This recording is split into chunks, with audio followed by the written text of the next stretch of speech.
오늘 말씀의 제목을 부활 후 세 번째 나타나심이라고 잡았습니다. 마지막 14절을 보면은 이곳은 예수께서 죽은 자 가운데서 살아나신 후에 세 번째로 제자들에게 나타나신 것이라 이렇게 기록되어 있습니다. 그리고 첫 구절인 1절을 보면은 제자들에게 나타나셔 행하신 그 내용에 대하여 말씀하십니다. 그 후에 예수께서 디베라 바다에서 또 제자들에게 자기를 나타내셨으니 나타내신 일이 이러하니라. 왜 예수님은 당신을 세 번씩이나 제자들에게 나타내 보이셨을까? 특별히 이 요한복음을 기록한 사도 요한은 어떤 의도에서 예수님이 세 번째 나타나셨다고 하며 본 내용을 기록하였을까? 오늘 우리들이 찾아보아야 할 내용입니다. 먼저 우리가 잘못 알고 있는 상식을 한 가지 버리면서 오늘의 말씀을 시작하고자 합니다. 그것은 제자들이 부활하신 주님을 두 번씩이나 보았으면서도 예수님을 떠나서 또 고기 잡으러 갔다고 하는 제자들에 대한 비하성 발언 내지는 비난성 발언입니다. 우리는 먼저 이 생각을 버려야 합니다. 이것은 지금 우리가 사도행전에 나타나고 있는 복음이 확산된 역사를 보고 또 바울의 서신들을 보고 또 2000년의 역사 가운데에 기독교가 하나의 큰 종교로 자리 잡은 현재 시점에서 할 수 있는 말이지 당시 제자들의 입장에서는 이런 것이 아니었습니다. 자신들의 앞길이 전혀 불투명한 상태였습니다. 기독교라는 큰 종교에 특별히 생명의 종교에 위대한 사도가 될 것이라는 예측은커녕 당장 자신들의 안위와 먹고 사는 문제가 시급했습니다. 물론 예수님이 평소에 너희는 염려하지 말라. 하나님을 믿으니 또 나를 믿으라고 하시면서 복음의 사역자가 될 것을 말씀하셨지만 그런 말씀들은 성령이 임하고 나서야 기억될 수 있었지 지금은 전혀 아닌 것입니다. 의지할 데가 전혀 없는 상황입니다. 그동안 제자들이 큰 소리치며 예수님을 따랐던 것은 예수님이 옆에 항상 계셨기 때문입니다. 그래서 그들과 늘 함께 하셨기 때문입니다. 그러나 지금은 아닙니다. 예수님이 부활은 하셨으되 늘 자기들과 함께 계신 것이 아닙니다. 잠시 나타났다가는 사라지시고 또 나타났다가는 사라지시고 하는데 어떻게 그분을 의지할 수가 있겠습니까? 그래서 사도 요한이 오늘의 본문에서 우리들에게 도전을 주고자 하는 것이 무엇입니까? 너희가 예수님을 볼 수 없지 않느냐? 그래서 그분이 너희와 항상 함께 하고 있는 것이 아니지 않느냐? 그런데도 그분을 믿을 수 있단 말이냐? 너희의 기도에 그분이 항상 응답하더냐? 예수님을 믿는다고 너희가 고백하지만 너희 삶의 실제적인 문제에 대해서 그분이 과연 함께 하시더냐, 응답하시더냐, 인도하시더냐, 사도 요한은 지금 이 질문을 우리에게 던지고 있습니다. 1절에 디베랴 바닷가란 갈릴리 호수를 말합니다. 예수님이 십자가에 달려 돌아가신 곳은 예루살렘이지요. 그런데 지금 이들은 자기들의 고향인 갈릴리 바닷가에를 와 있습니다. 와 있는 사람들이 누구입니까? 2절입니다. 시몬 베드로와 디두모라 하는 도마와 갈릴리 가나 사람 나다나엘과 세베대의 아들들과 또 다른 제자 둘이 함께 있더니 여러분 이들의 면면을 다시 한번 보십시오. 수제자 베드로가 있습니다. 그런가 하면 의심의 대명사인 도마가 있습니다. 또 나다나엘은 어떤 사람입니까? 요한복음 1장을 보면은 예수님이 이렇게 말씀하셨던 인물입니다. 보라, 저는 참 이스라엘 사람이라 그 속에 간사한 것이 없도다. 그 다음 세베대의 아들들은 야고보와 요한이죠. 베드로와 함께 예수님에게 각별한 사랑을 받았던 제자들입니다. 그리고 나머지 제자 2명은 이름이 기록되어 있지 않습니다. 오늘의 본문에 왜 이들의 이름이 나타나고 있을까요? 물론 이들이 그때 거기에 있었기 때문이죠. 그러나 왜 하필 이들이냐 하는 점입니다. 그리고 두 명의 이름은 기록되지 않지를 않았습니까? 베드로 평소 예수님을 위해서라면 물불을 가리지 않았던 사람입니다. 예수님을 위해서 말구의 귀를 비웠을 때 성경에 그런 기록은 나타나고 있지 않습니다만은 정황을 볼 때에 다른 제자들이 속으로 맞아 바로 저건데 하면서 경탄하였던 인물입니다. 그런가 하면 도마는 베드로와 정반대의 위치에 놓아야 할 사람입니다. 나다나엘, 이 사람은 또 베드로와도 다릅니다. 베드로는 자기 열심과 자기 생각으로 주님을 따랐습니다마는 이 나다나엘은 그 영혼이 본래부터 맑은 사람입니다. 보라, 저는 참 이스라엘 사람이라 그 속에 간사한 것이 없도다. 여러분, 이런 사람이 있습니다. 그 영혼이 맑고 깨끗해요. 그래서 이런 사람에게는 하나님의 말씀이 쉽게 순전하게 뿌리를 내리기 시작합니다. 소위 그 마음이 옥토인 사람이죠. 그 다음 예수님의 사랑을 각별하게 입었던 야고보와 요한. 그런데 이처럼 제각기 다른 사람들이고 또 예수님의 사랑을 각별히 입었던 사람들이지만 이들에게는 공통점이 한 가지 있습니다. 3절입니다. 시몬 베드로가 나는 물고기 잡으러 가노라 하매 저희가 우리도 함께 가겠다 하고 나가서 배에 올랐으나 이 밤에 아무것도 잡지 못하였더니. 이들의 공통점은 예루살렘을 떠나 모두들 이곳 갈릴리에를 와 있다는 것이고 이제 베드로가 물고기를 잡으러 가고자 할 때에 또한 다 그를 따라서 고기를 잡으러 가고 있다는 사실입니다. 여러분, 성령의 충만함을 입기 전에는 우리의 신앙이라고 하는 것이 사실은 50보 100보입니다. 예수님을 잘 따랐던 것 같은 베드로, 인간적이긴 하지만 실제로 그에게 열심이 있었거든요. 그런가 하면 구제불능처럼 보였던 도마, 본래 그 속이 맑고 깨끗하였던 나다나엘, 그리고 주님의 각별한 사랑을 받았던 야고보와 요한. 각기 자신들의 입장에서는 자신들의 믿음이 크네 적네 할 수 있을 것 같습니다만은 아니올시다. 이들은 지금 다 똑같은 행동을 하고 있습니다. 그래서 고기를 잡으러 가고 있습니다. 그래서 우리에게 성령이 임재하여 하나님의 붙들리는 사건이 있기 전에는 사실 우리의 믿음은 자랑할 것도 실망할 것도 없다는 사실입니다. 나는 안 돼 하면서 믿음의 진보가 없어서 낭망하며 주저앉아 있는 분이 계십니까? 아니요. 하나님의 신실하심과 지금도 그분이 내게 응답하시며 성령을 부어주시는 분임을 바라보십시오. 우리가 새롭게 되는 것은 내가 하는 것이 아니라 하나님이 하시는 일이기 때문입니다. 내 믿음이 좋다, 괜찮다, 이만하면 됐다 이렇게 여기고 있는 분이 계십니까? 그것도 아닙니다.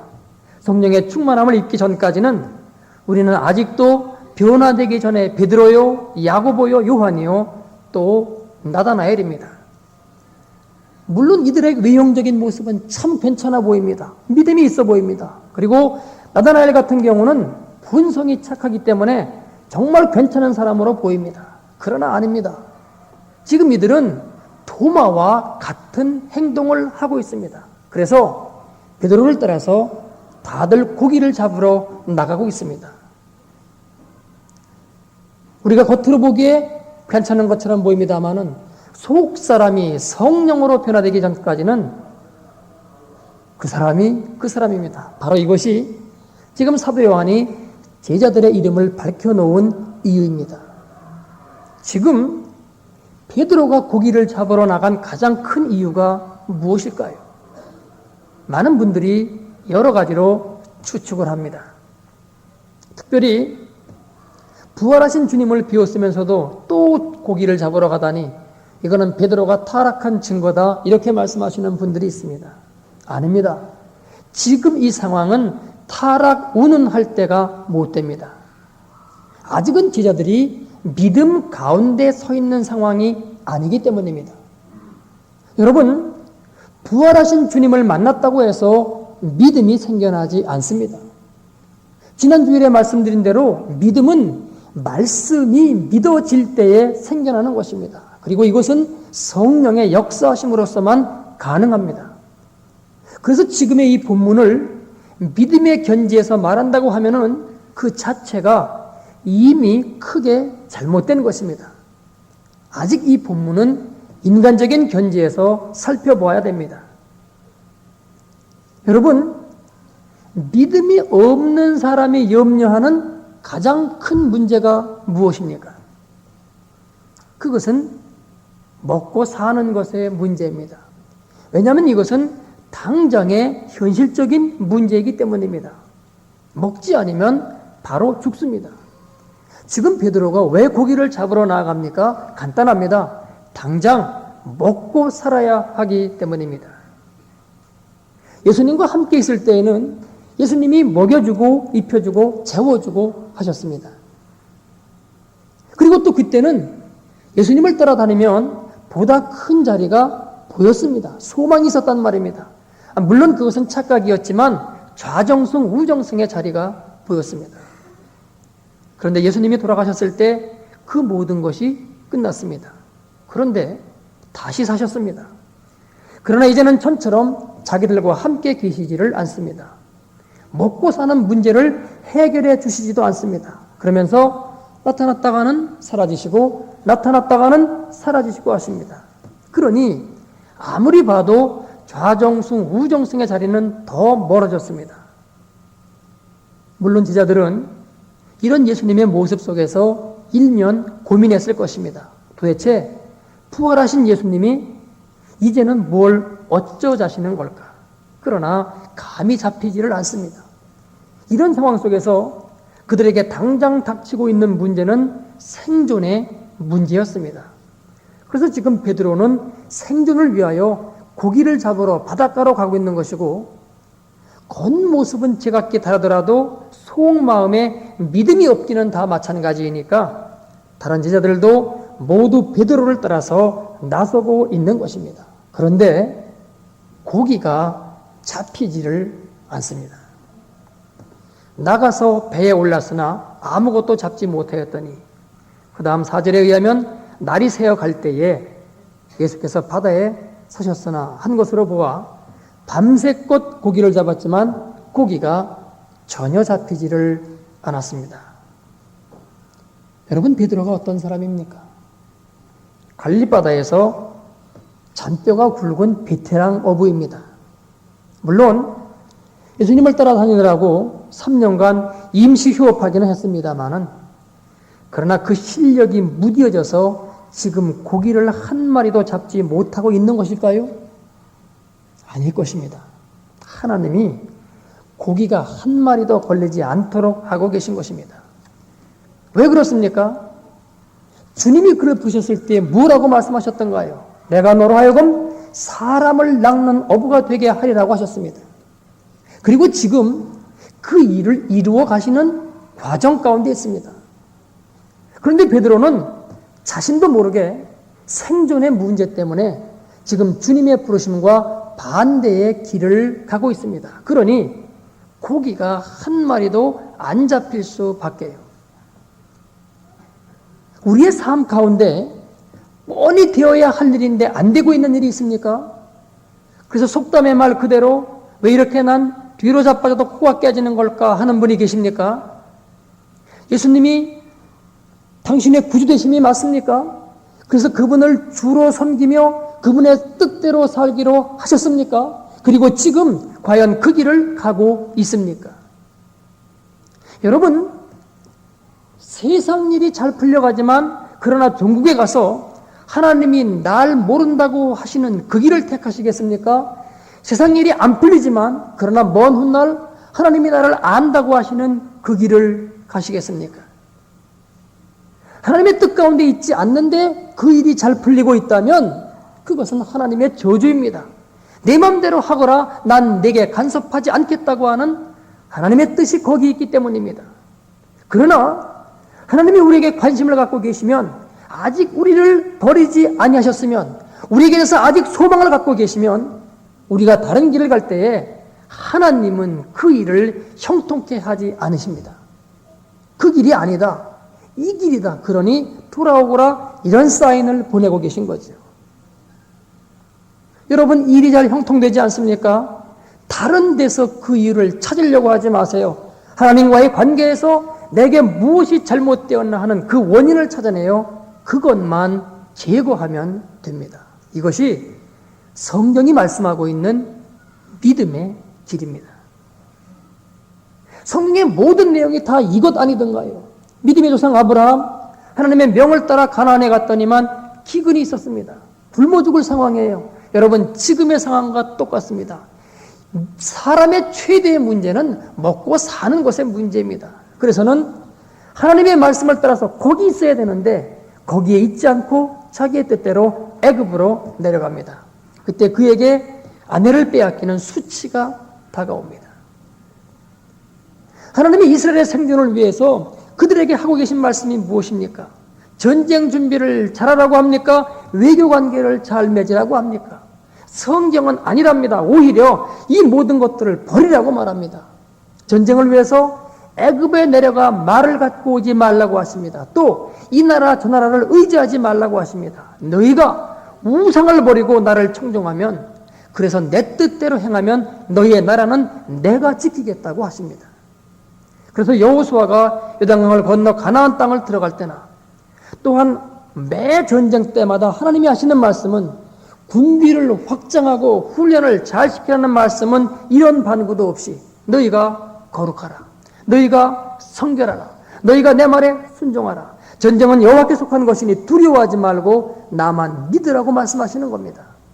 그리고 그 믿음에는 하나님과의 올바른 관계 속에서 말씀을 따른 바른 길에 서라는 것이지요. 그러니 지금 사람을 낚아야 할 베드로가 다시금 옛 직업인 고기를 잡으러 나갔을 때 하나님은 그의 그물에 한 마리의 고기도 걸리지 아니하게끔 하시는 것입니다. 그래서 당신의 관심이 여전히 그에게 있음을 나타내 보여주고 계십니다. 그러나 지금 베드로는 이 사실을 전혀 모르고 있습니다. 4절입니다. 날이 새어갈 때에 예수께서 바닷가에 서셨으나 제자들이 예수신 줄 알지 못하는지라.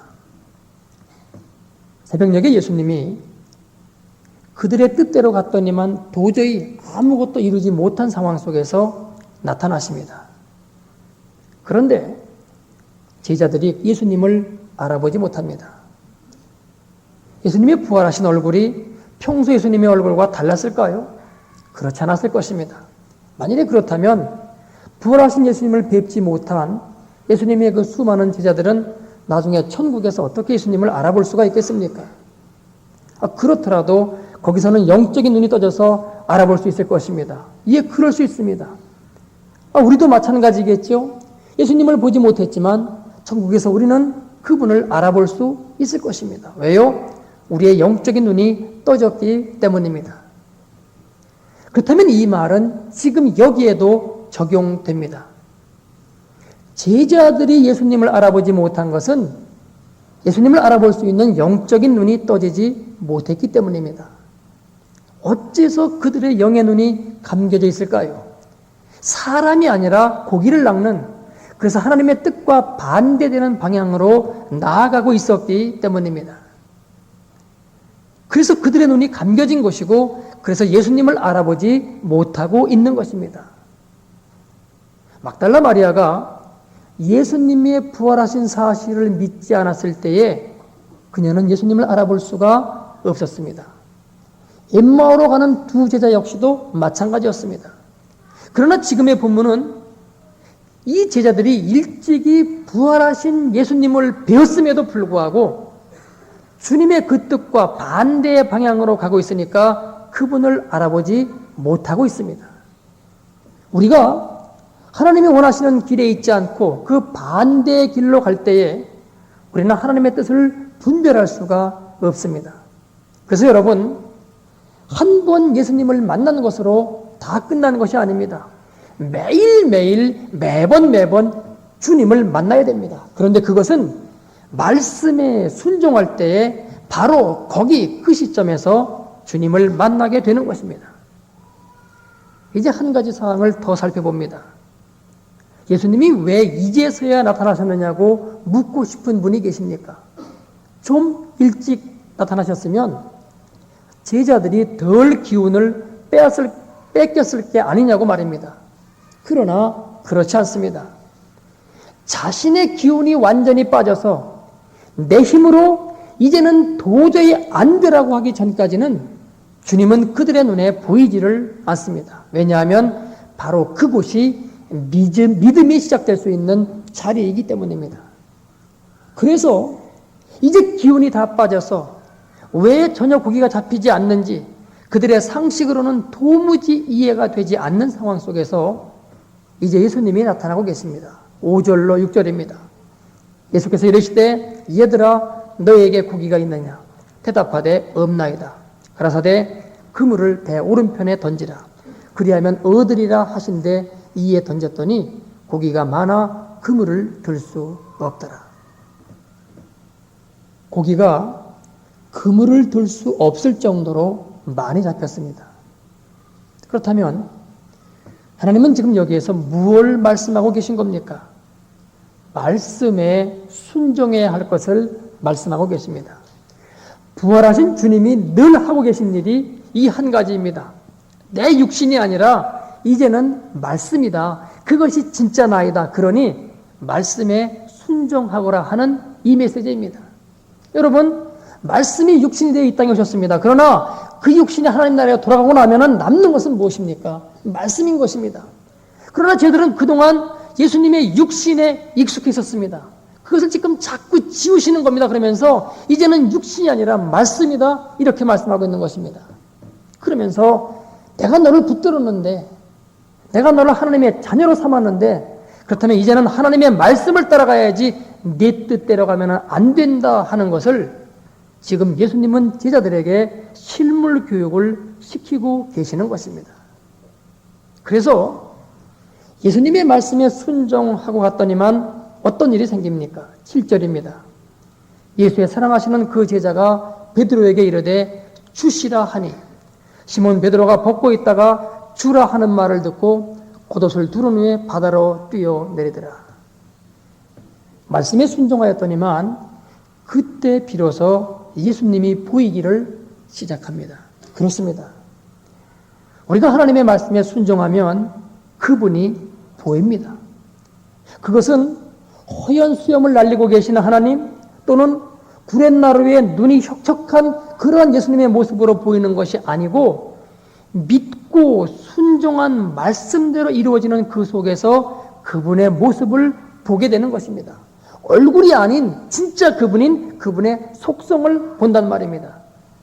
그래서 주님이 우리에게 요구하시는 것은 내 말을 믿고 순종해라. 그러면 너희가 내 모습을 늘 볼 수 있다. 그래서 내가 늘 너와 함께하고 있음을 너희가 느끼고 체험할 수 있다. 이렇게 말씀하고 계신 것입니다. 그런데 우리가 순종치를 않기 때문에 이 일이 이루어지지를 않습니다. 성경은 이러한 우리를 믿음이 적은 자들 또는 믿음이 없는 자들이라고 평하십니다. 저희들은 지금 예수님이 잠깐 나타나셨다가는 사라지시고 또 잠깐 나타나셨다가는 사라지시고 하니 불안합니다. 그래서 예수님이 전처럼 늘 자기들과 함께 계시다고 여겨지지 않습니다. 그러니 자신들의 문제를 해결해 줄 수 없다고 생각합니다. 그래서 하나님의 뜻은 온데간데 없고 당장 시급한 선결과제인 생업전선에 뛰어들었습니다. 그러나 지금 예수님은 오늘의 본문을 통하여 무엇을 말씀하고 계십니까? 아니라는 겁니다. 본문에 기록되어 있지는 않지만 예수님은 지금 이런 생각으로 이들을 만나고 계신 것이지요. 내가 얼마 안 있으면 승천한다. 그때는 너희가 다시는 나를 볼 수 없을 것이다. 그러나 그렇다고 해서 내가 너희와 함께 하고 있지 않는 것이 아니다. 또 언제는 너희 곁에 있었다가 또 언제는 없었다가 하는 것도 아니다. 성령으로 늘 함께한다. 그러나 이 사실을 너희가 느끼기 위해서는 말씀에 순종해야 된다. 이제 더 이상 육신으로서의 나를 찾지 말아라. 나는 말씀 속에 있고 그래서 너희가 말씀에 순종할 때에 성령의 도우심으로 인하여 너희가 나를 만날 수 있다. 그것도 항상 지금 주님은 이 훈련을, 이 실물 교육을 통하여 제자들에게 시키고 계신 것입니다. 그러면서 여기 또 한 가지의 메시지가 있습니다. 그것은 너희의 먹고 사는 문제, 내가 책임질 터이니 염려를 놓으라는 겁니다. 그래서 그들에게 먹을 것을 준비하여 주십니다. 제자들이 먹을 것을 준비해 놓으셨습니다.